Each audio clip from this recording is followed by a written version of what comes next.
Hi, I'm Dr. David Baker Hargrove. And I'm Robert Baker Hargrove. And we're at the top of your inbox. This is the place where we come together to bring to you all of our years of lessons learned from owning and operating businesses both independently and together. And our goal is to provide you with a little bit of a business bite for you to take back to your company to help your business grow and your leaders develop. So, Dr. Dave, what's at the top of your inbox today? So today I thought that we would talk about employees are your business. Yes, employees really are your business. And when I think about what that means to me, it really is all about if you take care of your employees are going to take care of your business. But let's dive a little deeper into that. So what are your thoughts on that from a deeper perspective? Well, this is definitely true whether you are a small organization that was born out of an entrepreneurial one-stop shop organization or a larger company, to be sure. But let's go to the entrepreneur one-stop organization first model. You started the organization on your own. You were everything. The organization was everything about you. And then eventually you made it successful and you start to have to grow. And then you have to begin to take more of a back seat from what's going on, and you have to hire people that now become more of the forefront of the day-to-day operations. And they really have to become more of the face of the company. And so they have to really take on that interaction with the people that the business was designed to interact with. But here's the first problem. No one will ever love your idea or love your company as much as you do, because it was your idea. Yes.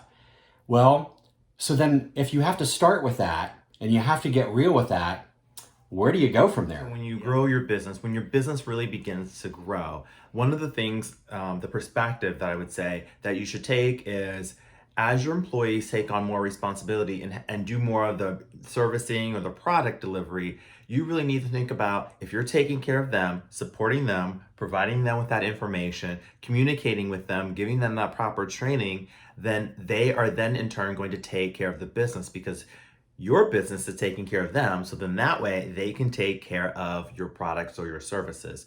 So really thinking about what does that mean from an overall standpoint? It really is looking at as the owner or senior leader, is not your business being the delivery of the services, but it's really about making sure that those who are delivering the services are really truly understood and taken care of. When you think about the employees picking up that baton, that really means that they become the emissaries. They become the ones who actually go out and do marketing about, hey, I work for this company and they do amazing services, or we have an amazing product. And because then they begin to have a sense of pride, which is such an amazing ripple effect that goes out into the community. Right, and you have to ask yourself, we were reading an article on LinkedIn just this morning, and the statistics were staggering on how high that American workers have lost their interest in their companies that they work for. They don't feel engaged, they feel dispassionate. And the bottom line, the question is, why? Why are people in corporate America disengaged? Why are they dispassionate? That hasn't always been that way. And there was times when it was more typical to see that, even in the Fortune 500 and most major corporations, people were more engaged in their roles and they had a love for the company that they worked for. And you have to ask yourself, why? What's happened? And it has to be about leadership and leadership connection. And so it doesn't matter what size of a company that you're in. It's really about what you do and how you approach your culture and your leadership. And because it's about a changing environment. And so it's not just the company or the corporate environment, it's also just the environment in which people are living on a day-to-day basis. And when you have an understanding of that and you're able to incorporate that level of understanding, now what you're doing is you're seeing your employees as so much more because they are feeling that support, and then they become engaged in the organization, they become engaged in the company. So really think about that and take it from that perspective of, if I can support them and help them see what's going on and tell them the why, and make sure that you're supporting them and you're encouraging them and you're engaging with them, you could be one of those individuals or companies that are breaking down that statistic, that are adding to it, but you're breaking it down.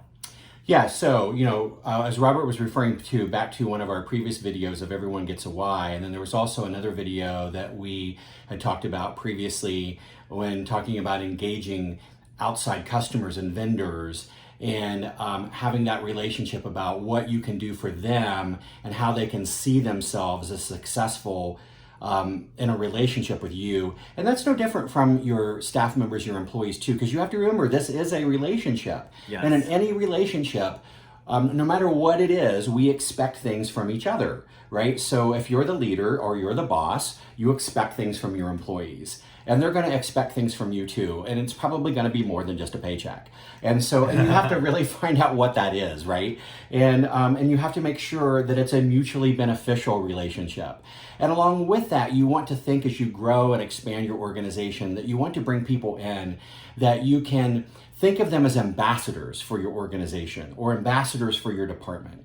And if you look at it in those terms, then I think that that's a really good way that you can begin to grow a very healthy, successful engagement. And if you would like some help, consulting or helping figure out what that engagement can look like, or, you've had some ideas, but you weren't sure in which direction, you can reach out to me at robertbakerhargrove.com. Or davidbaker-hargrove.com. Or you can reach out to both of us at bhcassessment.com. So until next time, we'll see you at the top of your inbox.